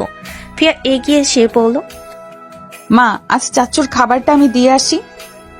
না মা, তুই যাস না, ও আবার হামলা করতে পারে। আমরা তো কতবার দেখেছি, একটু এগোলেই রেগে ওঠে।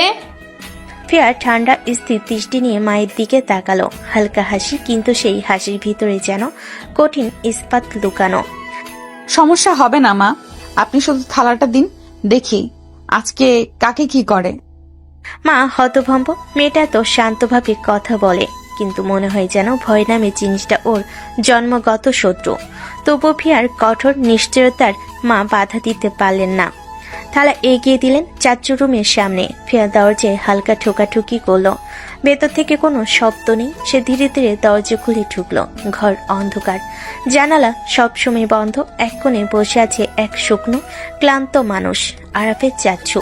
চোখে শূন্যতা, যেন বছরের পর বছর কারোর ভরসা পাননি। ফিয়া থালা নিয়ে সামনে এগিয়ে ধীরে বলল, চাচু, খাবার এনেছি। চাচু মাথা তুললেন। আজ কোনো চিৎকার নেই, কোনো ধমক নেই, বরং অদ্ভুত শান্ত, যেন কাউকে চিনতে পারছেন না, আবার চিনছেন। ধীরে ধীরে হাত বাড়িয়ে থালাটা নিলেন। মুখে একটাও কথা নেই। ফিয়া শুধু দাঁড়িয়ে দেখলো, তার চোখে একটু ভয় নেই, বরং গভীর পর্যবেক্ষণ। ব্যথা আছে, ক্ষত আছে, গত রাতে দেওয়া সেই ইঞ্জেকশনের প্রভাব কেমন। চাচু চুপচাপ খাওয়া শুরু করলেন। এই মানুষটার আগ্রাসন কোথায় গেল? নাকি আমার হাতের ওষুধই তার আচরণ বদলে দিচ্ছে? ভালো, চুপচাপ খাচ্ছে, কাজ এগোচ্ছে ঠিক মতো। রাতে বেলকুনির হালকা বাতাসে ফিয়ার চুল উঠছে, চাঁদের আলো তার মুখে পড়ছে নরম শান্ত, অথচ ভেতরে থাকা রহস্যগুলো আরো গভীর করে তুলছে। সে দূরে তাকিয়ে ভাবনায় ডুবেছিল। হঠাৎ পেছন থেকে আস্তে আস্তে কেউ কাছে আসে। ফিয়া কিছু পৌঁছার আগেই আরব তার কোমর জড়িয়ে ধরে, গলায় মুখ ডুবিয়ে দিল। গরম নিঃশ্বাসে ফিয়ার পুরো শরীর কেঁপে উঠল। আরব কখনো আগে এভাবে কাছে আসে নাই, এতটা কাছে। এ আজ নতুন। ফিয়া অবাক হয়ে ফিসফিস করে বলল, কি হলো, এমন করছো কেন হঠাৎ? আরব আর দেরি করলো না, তার হাত ফিয়ার কোমর আরো শক্ত করে টেনে নিল। মুখ তুলে ফিয়ার কানে নরম স্বরে বলল, কি হবে মানে? আজ খুব খুব মন চাইছে তোমাকে আদর করতে। ফিয়া কথায় আটকে গেল। এতদিন এই ছেলেটা তার কাছে আসে না, দূরে দূরে থাকে। আজ হঠাৎ এমন তীব্র টান। আরব তাকে ঘুরিয়ে নিজের দিকে আনলো। ফিয়ার চোখে চোখ রেখে গভীরভাবে তাকিয়ে থাকলো এক মুহূর্ত, তারপর গলায় মুখ ডুবিয়ে আবার কিস করতে লাগলো। ধীরে আস্তে কিন্তু আগ্রহে ভরা ফিয়া পুরো শরীর জমে গেল প্রথমে, তারপর গলে যেতে লাগলো ধীরে ধীরে। আরবের স্পর্শ যেন তার জেদ, শক্ত কঠিন মুখোশ সব ভেঙে দিচ্ছে। তার নিঃশ্বাস কেঁপে উঠল। এই ছেলে কি করে এভাবে আমাকে দুর্বল করে ফেলে? চুপ, আজ কথা না, শুধু একটু কাছে থাকো। ফিয়া কিছুই বলতে পারল না, শুধু চোখ বন্ধ করে আরবের বুকে মুখ রাখলো। প্রথমবারের মতো সম্পূর্ণ পাগল হয়ে গেল আরবের স্পর্শে। আরব তাকে কোলে করে বিছানায় নিয়ে শুইয়ে দিল, তারপর ঠোঁটে কিস করতে শুরু করলো। পাগলের মতো কিস করে যাচ্ছে সে ফিয়াকে। গভীর রাত, ঘরের বাতাসে লেগে আছে চাঁদের হালকা আলো আর ফিয়ার উত্তেজনার গন্ধ। আরব এখনো ফিয়াকে কোলে ধরে রেখেছে। আরাফ, এবার তো বেশি এগোচ্ছ। তোমাকে আদর করা আমার দায়িত্ব, সোনা। ফিয়া আরবের চোখের দিকে তাকলো। মনে মনে ভয়, লজ্জা আর আকর্ষণ সবই একসাথে। তবে একটু, এতটা দ্রুত না। আরবকে তার লাজ ভীষণ ভাবে টানে, তাই সে ধীরে ধীরে ঠোঁটে কিস করতে লাগলো। ফিয়া একেবারে হারিয়ে গেল। সে আরবকে আরো শক্ত করে ধরে রাখলো, হাতগুলো আরবের পেছনে শরীর জড়িয়ে ধরেছে, যেন আর কখনো ছাড়বে না। আল্লাহ, এই ছেলের হাত, এই স্পর্শ, আমার মন যেন এক মুহূর্তে গলে যাচ্ছে। আর ফিয়ার গলায় মুখ ডুবিয়ে আরো ঘনিষ্ঠ হয়ে গেল। ফিয়া আরবের কাছ থেকে চোখ সরাতে পারছে না, সে পুরোপুরি হারিয়ে গেছে স্পর্শের উত্তাপে। আরাফ, এটা তো তুমি আমার সোনা, সবসময় আমারই থাকবে। ছেড়ে যাবে না তো? কখনো না সোনা, কখনো না। ঘরের মধ্যে নিঃশব্দে ঘুরে আসে উত্তেজনা আর শান্তির মিশ্রণ। ফিয়া আরবের কোলে চেপে ধরেছে, আর আরবও তার স্পর্শে নিজেকে হারিয়ে দিয়েছে। রাতের এই ঘনিষ্ঠ মুহূর্ত তাদের সম্পর্ককে আরো শক্ত করেছে। ভালোবাসা, লজ্জা, উত্তেজনা সব মিলিয়ে। সকালে রোদ ঢুকেছে ঘরে। ফিয়া বিছানায় আরবকে দেখলো, চোখে লজ্জা আর মুখে হালকা হাসি। কি ব্যাপার, রাতে কি হয়েছিল? তুমি এত উত্তেজিত হয়েছিলে কেন? আমার বউ এত হট, তাকে দেখলে আদর করতে মন চায়। এত সহজে মেনে নিলে? তুমি কি জানো আমি কতটা দুষ্টুমি করতে পারি? হ্যাঁ জানি তো সোনা, আমার বউ প্রচুর পরিমাণে দুষ্ট। আরাফ, তোমার মতো স্বামীকে দেখলে তো আর কোনো মন শান্ত থাকে না। তুমি কি ভাবছো আমি সারা দিন তোমার কথা ভাবি না? ফিয়া হেসে আরফের হাত ধরে বিছানার পাশে টানলো। তার দুজনেই ধীরে ধীরে একে অপরকে ঘনিষ্ঠভাবে টানে। চলো দেখি আজকের দিনটা কতটা রোমান্টিক করতে পারি। ও সোনা, তোমার রোমান্টিকতায় আমি তো হারিয়ে যাই। তার দুজন আবার দুজনের কাছে চলে এলো, গভীরভাবে আদর করতে থাকলো একজন আরেকজনকে, যেন তারা দুজনের প্রতি শারীরিক টান অনুভব করছে। দুপুরের আলো ঘরের মধ্যে ঢুকছে। খাবারের টেবিলে ফিয়া বসে আরফের দিকে তীক্ষ্ণ চোখে তাকিয়ে আছে। আরাফ, আর অন্য অফিসে কাজ করার দরকার নেই, এখন থেকে নিজের ব্যবসা সামলাক। না, তা কি করে হবে? দরকার নেই। কি বলেন বাবা, আপনার বয়স হয়েছে, এত প্যারা নেওয়ার দরকার নেই। আরাফ, তুমি এখন থেকে নিজের অফিস সামলাও। আরব চৌধুরী কিছু বলতে পারল না, দাঁত চেপে ধরে বসে থাকলো, কারণ সবাই ফিয়ার পরিকল্পনা মতো হয়ে যাচ্ছে। সে একা সব নিয়ন্ত্রণ করছে। আর সবাই শুধু দেখতে থাকছে। আরাফের জন্য ফিয়ার এত শক্ত দৃঢ়তা একদম নতুন, কিন্তু ভেতরে সে জানে এই বউ তার জন্য সব ঠিক করে দিয়েছে। আরাফ, শুনলে না? এখন থেকে আমাদেরই দায়িত্ব, আমাদেরই কাজ, আমাদেরই ব্যবসা সামলানো। আশরাফ চৌধুরী দাঁতে দাঁত চেপে রইল। তার সব সাজানো প্ল্যান এই মেয়ে ভেস্তে দিল কত সহজে। তার এই রাজত্ব অন্য কেউ দখল করতে পারবে না, কিছুতেই সে হতে দিবে না। দুপুরের আলো ঘরে ঢুকছে। আরাফের বাবা রাগে ফুঁসছে। ঘরের মধ্যে হাঁটাহাঁটি করে ফোন তুলে কাউকে কল দিল। হ্যাঁ, এই মেয়েটা একটু বেশি বাড়াবাড়ি করছে, ওকে সরাতে হবে। ফিয়া দরজার কাছ থেকে সব শুনছে। হঠাৎ সে হালকা হাসি দিল, চোখে দুষ্টু ঝলক। আমাকে সরানো এত সহজ নয়। ফিয়া মনে করলো আগে খুব সহজে একজনকে সরানো গিয়েছিল, কিন্তু তাকে কেউ সরাতে পারবে না। আমাদের পরিস্থিতি যতই কঠিন হোক, আমি কখনো ছাড়বো না আরাফকে। ঘরের মধ্যে চুপচাপ, কিন্তু ফিয়ার মন পুরোপুরি তৈরি।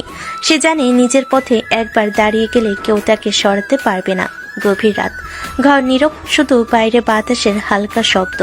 ফিয়া চুপচাপ বেরিয়ে একটি রুমে পৌঁছালো।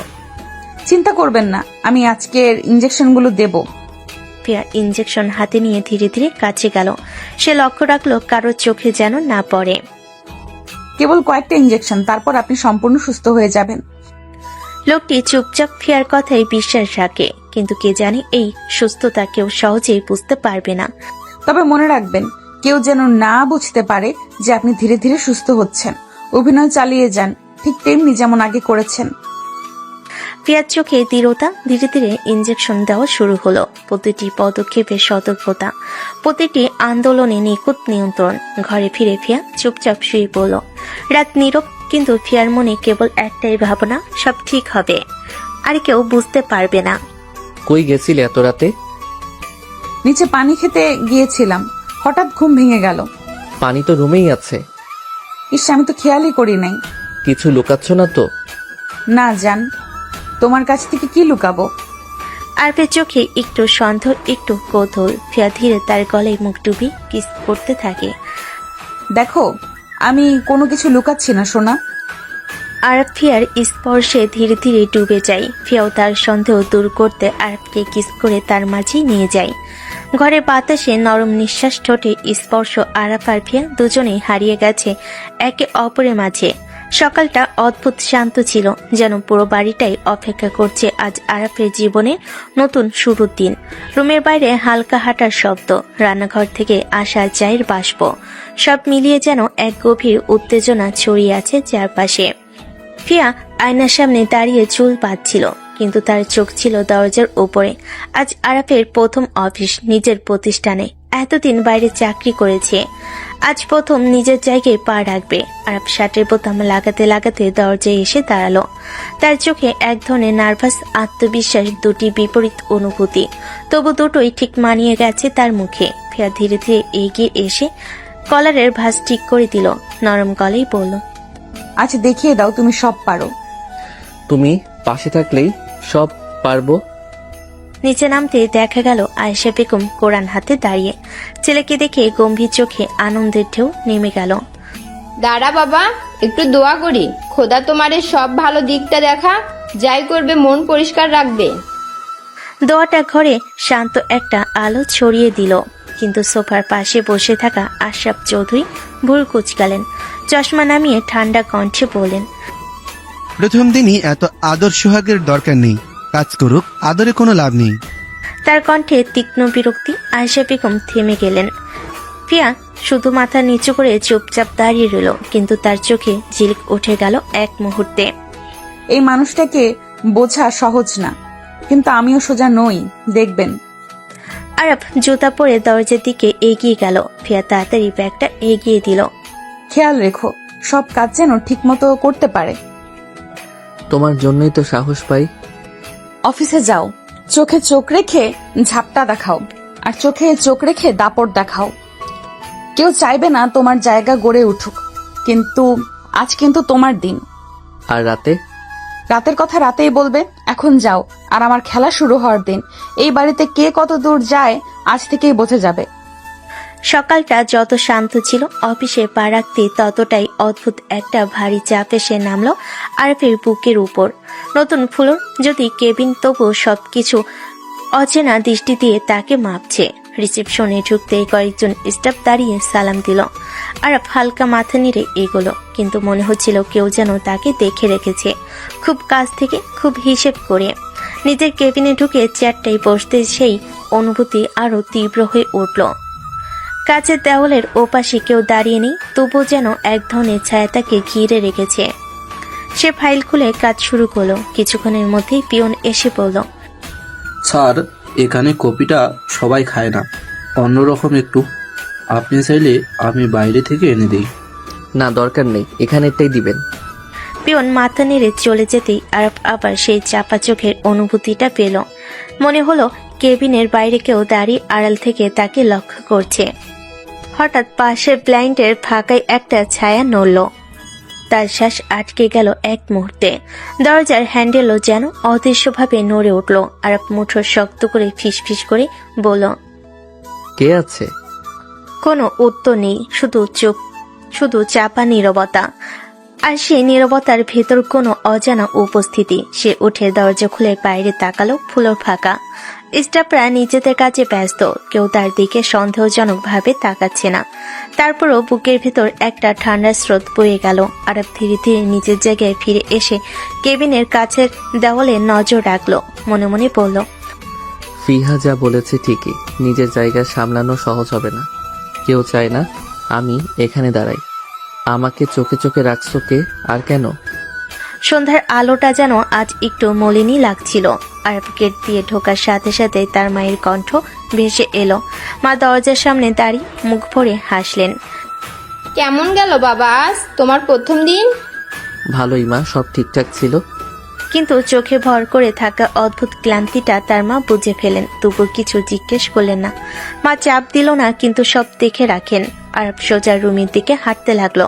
দরজা খুলতে ফিয়া বই হাতে বসেছিল, উঠেই কাছে এলো। ফিয়া নরম গলেই বলল, কেমন কাটলো দিন? খুব স্ট্রেস নিলে না তো?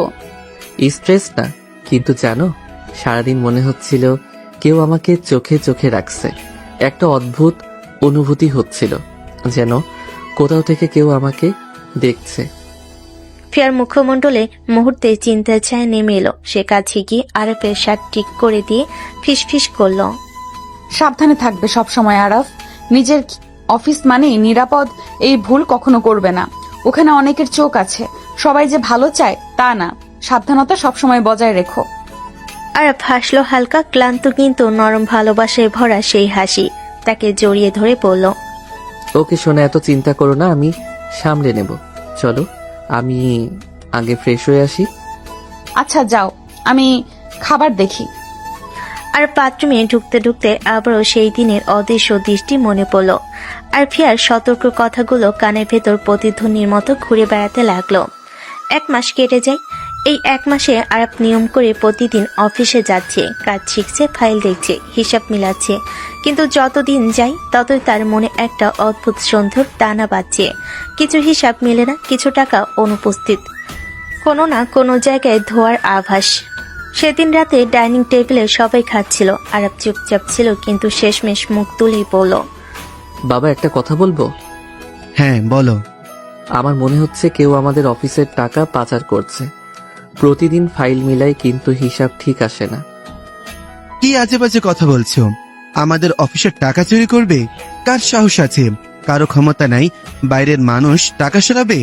এমন কথা মুখে আর আনবে না। ঘরটা মুহূর্তেই অস্বস্তিতে ভরে গেল। আর চুপ হয়ে গেল, কিন্তু ফিয়া লক্ষ্য করছিল বাবার চোখের ভয়, তার তড়িঘড়ি রেগে ওঠার ভঙ্গি। হঠাৎ ফিয়া শান্ত গলায় বলল, হ্যাঁ ঠিকই বলেছেন বাবা, বাইরের মানুষের তো সত্যিই ক্ষমতা নেই টাকা সরানোর। সরাচ্ছে তো ভেতরের মানুষ। মুহূর্তেই আরাফের বাবার মুখ শুকিয়ে গেল, রং উধাও হয়ে গেল মুখ থেকে। চোখে খাঁটি ভয়, যেটা সে লুকাতে চাইল, স্পষ্ট হয়ে উঠল।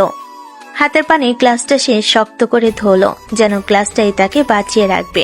আরাফ তাকিয়ে রইল। ফিয়ার কথাটা এতটা নির্ভুলভাবে আঘাত করেছে কেন? বাবা ভয় পেলেন কেন? ডাইনিং রুমে জমে ওঠা নীরবতা যেন শ্বাস আটকে দিচ্ছিল। আরফের বাবার চোখে তখনও সেই আতঙ্কের রং। ফিয়া চুপ করেছিল, কিন্তু আজ আর সে চুপ থাকলো না। ধীরে ধীরে মুখ তুলল। চোখ দুটো তীক্ষ্ণ ঠান্ডা, এমন চোখে কেউ যেন আজ পর্যন্ত তাকে দেখেনি। এসব আপনিই করছেন বাবা। অফিসের টাকা সরাচ্ছেন, আর তার কারণ খুব সহজ। আপনি ব্যবসার আড়ালে অবৈধ কাজ করেন। কি আজে বাজে কথা বলছো তুমি? তুমি আমার উপর এত বড় অপবাদ দিচ্ছ? অপবাদ দিলে আপনার মুখ শুকিয়ে যেত না বাবা। আমি ঠিকই বলছি, আর আমার কাছে প্রমাণ আছে। সবাই স্তব্ধ। আরব এমন ভাবে তাকিয়ে আছে যেন তার সামনে পুরো পৃথিবী উল্টে যাচ্ছে। বাবা কাপা হাত টেবিলে রেখে বলেন, কি প্রমাণ? কি আছে তোমার কাছে, বলো দেখি। ফিয়া হালকা হাসলো। এই প্রথমবার তার হাসিতে কোমলতা নয়, একটা শীতল প্রতিশোধের ঝিলিক ছিল। সে সিঁড়ির দিকে তাকিয়ে ডাকলো, চাচ্চু প্লিজ আসুন। সেই মানুষটা ধীর পায়ে কিন্তু পুরোপুরি সচেতন চোখে ঢুকলেন। চুল গোছানো, মুখে ক্ষীণ হাসি, একদম সুস্থ স্বাভাবিক মানুষ। আরব তার মা সবাই তাকিয়ে হা হয়ে গেল, চোখ কপালে ওঠার মতো বিস্ময়। এটা কিভাবে সম্ভব? চাচ্চু তো। বাবার মুখ বিকৃত হয়ে গেল। এক মুহূর্তে রং উধাও, আরেক মুহূর্তে লাল হয়ে উঠল। না, এটা হতে পারে না। তুমি তো। চাচ্চু সব জেনে গিয়েছিলেন আপনার ব্যাপারে। আপনি কি করেন, কোথায় যান, কাদের সাথে মেলামেশা করেন, সবকিছু। তাই আপনি তার বাসার মানুষকে তার জীবন থেকে সরিয়ে দিলেন। চাচ্চুর প্রেম, তার ভালোবাসাকে আপনি নিজের হাতে সরিয়ে দিলেন। আর পরে চাচ্চুকে ইঞ্জেকশন দিয়ে পাগল বানিয়ে দিলেন, যাতে কেউ আপনার সত্য জানতে না পারে। চাচ্চু মাথা নিচু করলে, চোখে অশ্রু। এতদিনের লুকানো যন্ত্রণা ফিরে এলো। আরফের মা কাপা গলায় বলল, এগুলো কি সত্যি? বাবা কোনো উত্তর দিলেন না। শুধু তার চোখে এখন একটাই জিনিস, পুরো খেলাটা হাতছাড়া হয়ে যাওয়ার আতঙ্ক। ঘরটা আবার জমে গেল ভারী নীরবতায়। বাবার মুখে স্পষ্ট রাগ, ভয়, অবিশ্বাস সব একসাথে মিলেমিশে এক অদ্ভুত অস্থিরতা। শুধু আজাদ সুস্থ হয়েছে মানেই এটা প্রমাণ হয় না যে আমি এসব করেছি। ও হয়তো সম্পত্তি পাওয়ার লোভে মিথ্যা বলছে। আরব মাথা তুলে তাকালো বাবার কথায়। একটা অদ্ভুত কম্পন, যেন নিজের কাঁধ হালকা করতে মরিয়া হয়ে উঠছেন। ফিয়ার চোখে তখন ভয় নেই, গভীর অটল আত্মবিশ্বাস। না বাবা, আজাদ চাচ্চু একা নন, আমার কাছে আরো প্রমাণ আছে। কি প্রমাণ? আপনি হয়তো ভাবেন সবকিছু গোপনে করেছেন, কিন্তু ভাগ্য কখনো পুরোপুরি লুকিয়ে রাখে না সত্যকে। ফুপি আসো। ঘরে ঢুকলেন এক মার্জিত, শান্ত, কিন্তু ভেতরে লুকানো ক্ষতের ভারে ক্লান্ত এক মহিলা। শাড়ির আঁচল শক্ত করে চেপে ধরে দাঁড়ালেন। তার চোখে ছিল বহু বছরের জমাট বাঁধা যন্ত্রণা। আরব হতবাক, সে কখনো সেই মুখ দেখেনি। বাবা চেয়ার ধরে দাঁড়িয়ে রইলেন, চোখ বড়, মুখে গভীর শোক। ফিয়া ধীরে বলল, আমার ফুপি চাচ্চুর ভালোবাসার মানুষ। যাকে আপনারা ভাবতেন তিনি নেই, কিন্তু তিনি সবসময় ছিলেন ছায়ায়, ভয়ে ভয়ে আপনার থেকে লুকিয়ে। তুমি মিথ্যা বলছো। অসম্ভব। মিথ্যে নয়, আমি আর আজাদ আমরা গোপনে বিয়ে করেছিলাম। বিয়ে? হ্যাঁ, কিন্তু এই লোকটা, এই মানুষটা আমাদের আলাদা করে দিল, আমাকে হুমকি দিল, আমার পরিবারকে ক্ষতি করার ভয় দেখালো, আর আজাদকে বলল আমি নাকি তাকে ছেড়ে অন্য কাউকে বিয়ে করেছি। চাচুর চোখে জল নেমে এলো। আরপের মা কাঁদতে শুরু করলেন। ফুপির কণ্ঠ ভেঙে গেল। আজাদ জানতেই পারিনি আমি কোথায় হারিয়ে গেলাম, আর আমি তাকে রক্ষা করার জন্য নীরব থাকতাম। যে মানুষটা আমাকে ভালোবাসতো তাকে বাঁচাতে আমি নিজেই হারিয়ে গেলাম তার জীবন থেকে। এখনো বলবেন বাবা সবই মিথ্যা? বাবা আর কিছু বলতে পারল না। তার মুখে শুধু ভয় আর ধরা পড়ে যাওয়ার অসহায়তা। সত্য অবশেষে বেরিয়ে এসেছে, যা তিনি এত বছর চাপা দিয়ে রেখেছিলেন। ডাইনিং রুমের ভারী নীরবতা যেন আবার জমে জমে বরফ হয়ে গেল। সবাই তাকিয়ে আছে ফিয়ার দিকে। ওর চোখ দুটো অদ্ভুত শান্ত, কিন্তু ভেতরে পাহাড় সম দৃঢ়তা। ফিয়া ধীরে স্থির গলায় বলল, আমি আজ যা বলবো সব শুনে কেউ হয়তো আমাকে মেনে নেবে না, কিন্তু সত্য গোপন রাখার সময় শেষ। আমি এই বাড়িতে এসেছি শুধু একটা কারণেই, আমার ফুপির সম্মান ফিরিয়ে দিতে। আরব স্তব্ধ। তার বুক যেন ধাক্কা খেল কোনো অদৃশ্য পাথরে। ফিয়া দেখালো তার দিকে, কিন্তু চোখে কোনো কোমলতা নেই। এমনি তো এই বাড়িতে প্রবেশের অধিকার আমার ছিল না, তাই আমাকে বাধ্য হয়ে একটা কঠিন পথ বেছে নিতে হয়েছে। এই বাড়িতে ঢোকার একটাই উপায় ছিল, তোমাকে বিয়ে করা। এই কথাই যেন পুরো পৃথিবী থমকে গেল। আরফের ঠোঁট শুকিয়ে গেল, শ্বাস বন্ধ হয়ে আসছে। মানে তুমি আমাকে ভালোবেসে বিয়ে করনি? না, তোমাকে আমি মাধ্যম হিসেবে ব্যবহার করেছি এই বাড়িতে ঢুকতে, এই সত্যগুলো বের করতে, আজাদ চাচ্চুকে সুস্থ করতে আর আমার ফুপির অপমানের প্রতিশোধ নিতে।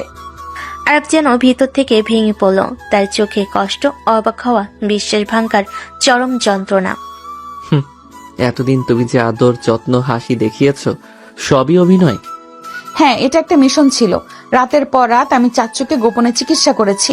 যখন তুমি ঘুমিয়ে থাকতে, যখন তুমি ভাবতে আমি শুধু তোমাকে ভালোবাসি, আমি তখন সত্যকে বাঁচাতে দৌড়াচ্ছিলাম। আরবের বুকটা যেন চিড়ে গেল। সে চেয়ার ধরে দাঁড়ালো, কিছু বলতে পারছে না, চোখ লাল হয়ে উঠছে। ঠিক তখনই ফিয়া ফোনটা বের করলো। সময় হয়ে গেছে, এবার আইন তার কাজ করবে। হ্যালো, আপনি আসতে পারেন, প্রমাণ সহ সব প্রস্তুত। কয়েক মিনিটের মধ্যেই পুলিশ ঢুকে পড়লো বাড়িতে। বাবা চমকে উঠে চেয়ারে দাঁড়ালো। এটা মিথ্যা, আমাকে ধরতে পারবে না, আমি কিছুই করিনি। আপনার বিরুদ্ধে অবৈধ ব্যবসা, হত্যার ষড়যন্ত্র এবং মাদক দিয়ে একজনকে মানসিকভাবে অক্ষম করার প্রমাণ পাওয়া গেছে। আপনাকে গ্রেপ্তার করা হচ্ছে। বাবা পালাতে চাইলো, কিন্তু পুলিশ তাকে ধরে হাতকড়া পরিয়ে বের করে নিল। আর পাথরের মতো দাঁড়িয়ে রইল, ছবির মতো জমে গেল। ফিয়া তার দিকে তাকালো, একটু অনুতাপ নেই চোখে। তোমাকে আঘাত দেওয়ার উদ্দেশ্য আমার ছিল না আরাফ, কিন্তু সত্যের দাম থাকে। আজ আমার ফুপি আর চাচ্চুর সম্মান ফিরে পেল, তাই আমি কোনো ভুল করিনি। আর আমি আমার যেটুকু ভালোবাসা তোমাকে দিয়েছি সেটা কি ভুল ছিল? ফিয়া কোনো জবাব দিল না, ঠান্ডা হাওয়ার মতো পাশ কাটিয়ে চলে গেল। আরবের বুক ভেঙে গেল। প্রথমবার সে বুঝল ভালোবাসা কখনো কখনো ছুরির চেয়েও ধারালো হতে পারে। আর ফিয়ার হাত ধরে টেনে নিজের রুমে নিয়ে এলো। দরজাটা ঝট করে বন্ধ করে দিল। তার চোখে সেই রাগ, কষ্ট, ভয় সব মিলেমিশে এক ঝড়। তুমি কোথাও যাবে না, কোথাও না। আমি তোমাকে ভালোবাসি, বুকের ভেতরটা কাঁপে তোমাকে ছাড়া। তুমি যদি চলে যাও আমি বাঁচবো না ফিহা। কথা শেষ না হতে সে ফিয়ার দুগাল ধরে তার মুখে ঝড়ের মতো চুমু খেতে লাগলো, গালে, কপালে, ঠোঁটের কোণে, যেন এতদিনের ভয়, কষ্ট আর অভিমান সব সেই ছোঁয়ায় ঢেলে দিচ্ছে। ফিয়া এক হাত দিয়ে তাকে থামানোর চেষ্টা করলো। ছেলেটার কাপা কণ্ঠে মন নরম হয়ে গেল। এইসব কি করছো? আমি আমি কোথায় যাব বলো তো? তুমি নিজেই তো বললে মিশন শেষ, মানে তুমি চলে যাবে। আমাকে শুধু ব্যবহার করলে, তাই না? তাহলে এখন থাকার কি কারণ? ফিয়া গভীর শ্বাস নিয়ে তার হাত দুটো ধরে ফেলল, চোখে এক ধরনের নরমতা যা সে এতদিন দেখায়নি। তুমি কেন এমন ভাবছো? হ্যাঁ, আমি এই বাড়িতে ঢোকার জন্য তোমাকে মাধ্যম বানিয়েছিলাম, সেটা সত্যি, কিন্তু এখন এখন কেন চলে যাব? কারণ তুমি আমাকে ভালোবাসো না, আর প্রেম ছাড়া তো কেউ কারোর সাথে থাকে না, তাই না? আমি কোথাও যাচ্ছি না, শুনছো? মিশন ছিল সত্যি, কিন্তু তার মানে এই না আমি পালিয়ে যাব। আমাকে তোমার এভাবে ধরে রাখা লাগতো না। কিন্তু তুমি যদি কখনো চলে যাও? তাহলে তোমাকে নিজেই নিয়ে যাব সাথে। আমি থাকতে চাই, কারণ আজ আর মিশন না, তুমি আছো। আরবের চোখ ভিজে উঠল। ধীরে ধীরে ফিয়ার ঠোঁটে আবারও চুমু দিল, এবার ভয় থেকে নয়, স্বস্তি থেকে। রুমের ভেতর দুজনের নিঃশ্বাসে একটা গভীর শান্তি নামলো, যেন ঝড় শেষে পাওয়া নিরাপদ আশ্রয়। ফিয়া ধীরে ধীরে আরবের বুক থেকে সরে এলো, কিন্তু তার দু হাতে এখনো আরবের শার্টের কলারে জড়িয়ে আছে। সে চালেই সে হারিয়ে যাবে। চোখ দুটো অদ্ভুত শান্ত, ভেতরে এক স্বীকারোক্তির ভার। ফিয়া নরম গলায় বলল, আরাফ, একটা কথা ভুল বুঝেছ। হ্যাঁ, আমি প্রথমে মিশনের জন্য এসেছিলাম, তোমাকে ব্যবহার করেছি, এটা সত্যি, কিন্তু কিন্তু সেই সময়টা যত গেছে ততই আমি নিজেই বদলে গেছি। বদলে গেছো মানে? মানে আমি ধীরে ধীরে তোমাকে ভালোবেসে ফেলেছি আরাফ। আমি চেয়েও তোমাকে ভুলতে পারিনি। তোমার সেই সরল সহজ চেহারা, তোমার শিশুর মতো রাগ, তোমাকে দেখে লাফিয়ে এসে জড়িয়ে ধরা, তোমার সেই আদর, যত্ন, আমি কিছুই ভুলতে পারবো না, কখনোই না। সত্যি তুমি আমাকে ভালোবাসো? হ্যাঁ, ভালোবাসি, যতটা ভাবতে পারো তার থেকেও বেশি। প্রথমে ভেবেছিলাম মিশন শেষ হলে চলে যাব, কিন্তু এখন বুঝি তোমাকে ছাড়া আমি নিজেও বাঁচতে পারবো না। আর এগিয়ে এসে দু হাত দিয়ে ফিয়ার মুখটা তুলে ধরল। তুমি যদি একবার বলো যে তুমি থাকবে, তাহলে আমি আর কখনো ভয় পাবো না। আমি থাকবো আরাফ, তোমার পাশে, তোমার জীবনে যেখানেই থাকবে সেখানেই আমি। আর এক মুহূর্ত দেরি করলো না, ফিয়াকে বুকে জড়িয়ে ধরল শক্ত করে, যেন তাকে আর কখনো ছাড়বে না। ফিয়াও চোখ বন্ধ করে সেই আলিঙ্গনে হারিয়ে গেল, কারণ এই আলিঙ্গন আর মিশনের নয়, এটা তার নিজের হৃদয়ের বেছে নেওয়া জায়গা। আর ফিয়ার মুখ তুলে ধরে ঠোঁটে ঠোঁট ডুবিয়ে দিল। ফিয়াও সাড়া দিল তার সাথে, ভালোবাসে মত্ত হলো দুজনে।